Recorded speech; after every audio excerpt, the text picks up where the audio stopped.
Hey everyone, thanks for tuning into Electric Bike Journal. Today we're taking a look at the Ranger S. This is the evolution of the Ranger from HeyBike. It is a folding electric bike, so you can split the frame there, fold it in half, tuck those handlebars, and really fit this bike in a lot of places that a normal bike can't quite fit. In addition, you don't need a bike rack to move it around. So if you are someone that travels often and don't want a bike sitting on the back of your vehicle, this is a pretty cool bike to take a look at. So let's get into the specs and see what it's all about. The HeyBike Ranger S is a Class 2 electric bike, so that means you have a thumb throttle and pedal assist up to 28 miles per hour. It uses a 750 watt rear hub motor that we see here in these mag wheels. The front obviously doesn't have a motor, but it has the same look as the rear wheel there. And what's great about the mag wheels is that they're really durable, really stiff, really strong, and when you're out bumping around on rough roads, you don't have to worry about the wheel getting bent and not have to true it and take it down to a shop to get that wheel straightened out. On top of those wheels, we have 20 by 4 inch wide, kind of all-terrain aggressive tires here. They have really good traction out on the dirt, and of course around town on the pavement, you're not suffering from traction there at all. The Ranger S uses a 48 volt, 14.8 amp hour battery that is removable from the frame. So you just put the key in there and you can pop that out. This is great for two reasons. If you want to charge the battery off the bike, you can turn that key, pull the battery out, easy to charge. Additionally, if you do collapse that bike for transport or storage, you can take quite a bit of weight off of the frame there and make this bike a lot lighter to move around once you collapse it all down and fold it in half. The Ranger S uses a Shimano 7-speed drivetrain and has hydraulic disc brakes located on there, so you have plenty of stopping power and plenty of gears to really take advantage of that 750 watt motor. Located on top of the handlebars is an LCD display that gives you your basic readouts of how fast you're going, what your odometer is, how far your distance was, and of course, battery life. Additionally, the Ranger S does have Bluetooth connectivity, and there is a really cool app that you can download and pair to your bike to get even more readouts and be able to take advantages of everything the app has to offer. Joining the handlebars with your brakes and shifter and that thumb throttle is an auto switch to engage the auto sensing light sensor that is there for the lights on this bike. And on the other side, there's a manual button that you can override that just to turn the lights on for whenever you need it. The Ranger S comes as you see it here with that rear rack and fenders, and of course those lights. I mentioned those just a second ago. That front headlight is really bright and really does cast a big wide spread, so riding at night is really easy, and you know not only can you see, but everyone else is gonna see you as well. As far as fit goes of the Ranger S, the telescoping stem here on the handlebars allows you to raise and lower your handlebar height. This would be the lowest that they go, but you can release that quick release lever there and raise those handlebars up pretty high. Additionally, that seat post has a quick release lever on there, so you can raise and lower that seat as low or as high as you really need to.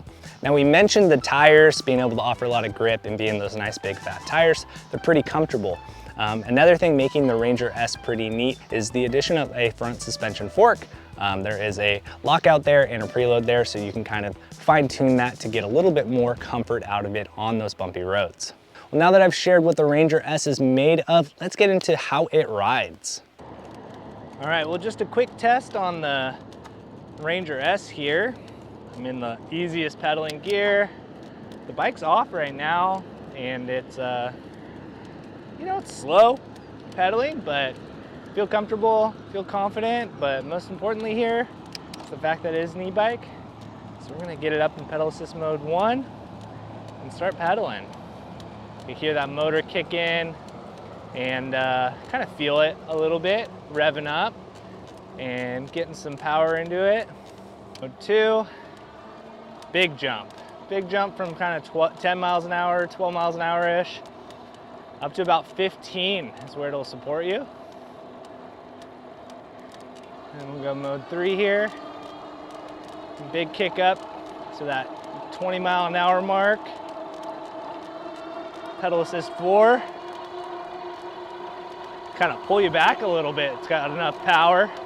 Again, we're on flat ground, so it's pretty easy pedaling. I'm at 23 miles an hour. We're gonna loop around here. Brakes feel good. That's nice.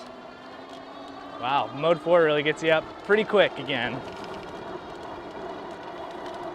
And mode 5, just humming along. For a compact bike like this, and still something that's kind of small, the bike feels pretty stable. I would say it feels more comfortable around 20, just for how twitchy the front end is. Now in the pedal assist mode, just pedaling, you're gonna be able to go up to that 28 mile an hour mark. But when you use just the throttle, it'll cut off around 20. On here, it's saying about 21 miles an hour, but still pretty good for a class 2. And if you pedal with that throttle, it'll kick over to pedal mode, get going faster. So something I like showing people here on bikes like this that just have that cadence sensor is kind of from a stop, how fast do you get going with just the throttle. So just the throttle, pretty quick engagement, but then it's slow to rev you up and gets you up to speed, very, very smooth like. Now we'll stop again and do that difference just pedaling, and I'm still in that mode 5, so no support, and I'm about half a stroke in, it kicks into power there. And equally, it's pretty smooth, but you can feel that power coming in faster than the throttle, so keep that in mind when you're riding something like this. Well, there's a little bumpy connector here, so let's just use the throttle. Pretty smooth.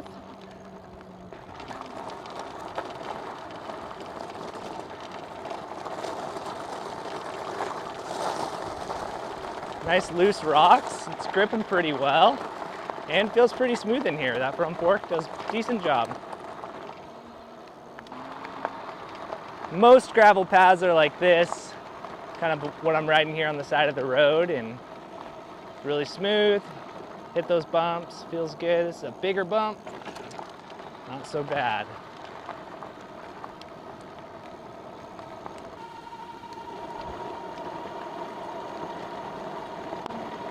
Like I said earlier, this is probably what most people are thinking of riding it on trails, is stuff like this.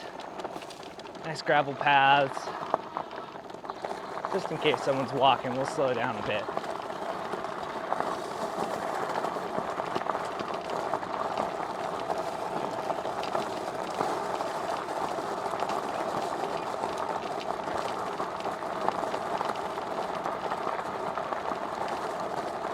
And if you have the throttle going and you grab those brakes, it'll cut off power to that motor,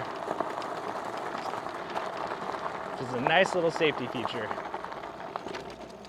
Well, now that you've seen it out on the road, how does this bike ride? How does it feel? And really, who is this bike for? Well, I'll kind of answer that in the reverse order. This bike is perfect and ideal for those riders looking to have something that can be compact and small and easy to lug around and transport with them.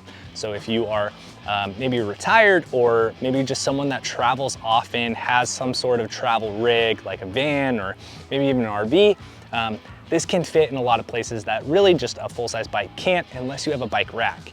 And from experience traveling often, having bikes on the rack, there's always that element of like, are they gonna be okay? And so having this stored inside your vehicle, you know, if it's a bigger vehicle, for sure you have the space, just kind of relieves that stress and anxiety of what's gonna happen to it, especially overnight when maybe you're sleeping. Now, how does it ride? As a class 2 electric bike, it has plenty of power. That 750 watt motor really packs a punch and really moves this bike very quickly and very smoothly. Despite it only having a cadence sensor, although we wish we would see more torque sensors on bikes, we just prefer that in the riding characteristic and how it feels.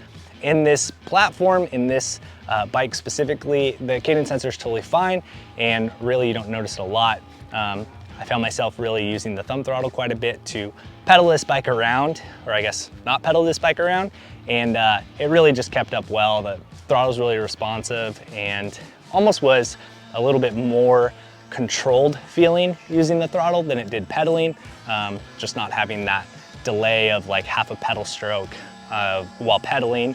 When you let go of that throttle, it lets off the power. Equally, the brakes do have a switch in there too, so if you do grab the brakes, it's going to kill power to that motor. So you will feel a little bit more in control while riding it that way. And when it comes to comfort in riding the Ranger S, it's not that it is a lightweight bike or an extremely heavy bike. It is adequately weighted to really keep you planted on the ground. And with those 4-inch tires, you really do have a lot of support for the bumps and chatter in the road. At 6 feet tall, I did find myself kind of trying to find a perfect point to sit on the seat. I just think that for myself, that saddle is not quite the best saddle for me, but other people that have ridden it haven't made a comment about that at all. So maybe I'm just a little too picky, but I prefer more narrow, more sporty seats. So if you are like me and want that quick seat swap, especially at that $1,500 price point, there's plenty of budget left to get a saddle that'll fit that bike the best way for you. But overall, when it comes to comfort, that was really the only thing I noticed, was trying to find that perfect position to sit for myself. But once I got past that, the bike performed exactly as it should. On those bumpy gravel paths, or even kind of cutting across like big open lawn, grassy areas like this, it really just took all the bumps and I didn't feel like it was throwing me all over the place. The bike isn't necessarily lightweight, but it's not super heavy, and it kind of is in a really good middle ground there, where for its size, it has enough weight to really keep it planted on the ground, so you do feel like you are supported when you are on that bumpy terrain. Additionally, those tires and that fork really aid in kind of dampening some of that rough chatter that comes up on rougher ground. But of course, around town, it's really smooth, and crossing railroad tracks or hitting a pothole, it's not gonna bounce you around and throw you all over the place. Now, for those of you that have concern with folding bikes, I know that the question has come up in the past of how much can you trust that? How strong is it? We've gone on some pretty rough stuff and jumped off curbs and really put this bike to the test, and that whole mechanism that they have designed there, that HeyBike has done as a clamp to secure that bike in the bike shape, really is very strong, very sturdy, and very well supported. Some would maybe even argue that it is overbuilt, which is never a problem when it comes to folding bikes. Overbuilt is always better. All in all, the HeyBike Ranger S is a really great bike, again, for those that are traveling, those that are looking to have something with a smaller footprint for when they're trying to move it around. Not all of us have the luxury of having a garage, and not all of us have a lot of space inside of our house to just store a full-size bike. So this can fold up and collapse the handlebars, and you could honestly fit it into a closet if that's the only open available space you have that's out of the way. A couple improvements that we would hope to see in the future, or some things that you would be able to upgrade on your own to this bike, along with the saddle that maybe is more specific to your rider style and maybe your seat bones and your bottom there. But the pedals, I would have never brought this up, but I've seen it on a couple other bikes now in the folding world, that they have a quick release mechanism. I would argue that those pedals might not be as strong as standard pedals, but I haven't broken any yet, so maybe they are equally as strong for the type of bikes that these are. But being able to, have a quick release mechanism to pull the pedals out would really help shrink this bike up even more when you are trying to store it, and you wouldn't have to remove the pedals with a wrench every time. But that's really nitpicky, and honestly is nothing against HeyBike and nothing against the Ranger S. That is just something that I would be looking to do as a light upgrade to this bike if I were to keep it and want to be traveling around with it more full time. Well, moving away from it being a foldable bike, just as a static electric bike, overall, it has everything you need with the telescoping bars, quick release lever on the seat post there, coming with the rack and fenders and lights. They even have mounts up front to put on a front basket or a front rack. So if you aren't gonna be folding it up and wanna have it more set up for commuting or just everyday use, there really is a lot of stuff already taken care of for you, and being able to order one extra accessory when you buy the bike is really convenient to get something else from them to really outfit this bike to be just all around the most capable bike you can get for a really good deal. Well, thank you so much for watching. Be sure to leave a comment down below to let us know your thoughts on the Ranger S. And for us, we're curious. Those of you out there, if you're interested or looking for a folding bike, go ahead and leave a comment down below and let us know why you're looking for a folding bike. We're super curious. We have our own thoughts of where folding bikes makes sense and why you would want one, but we want to hear your thoughts. This is open platform, and we'd definitely like to hear what you have to say about a folding bike or compact bikes in general. I'm gonna go ahead and collapse this thing down. Thank you so much for watching. We'll see you in the next one.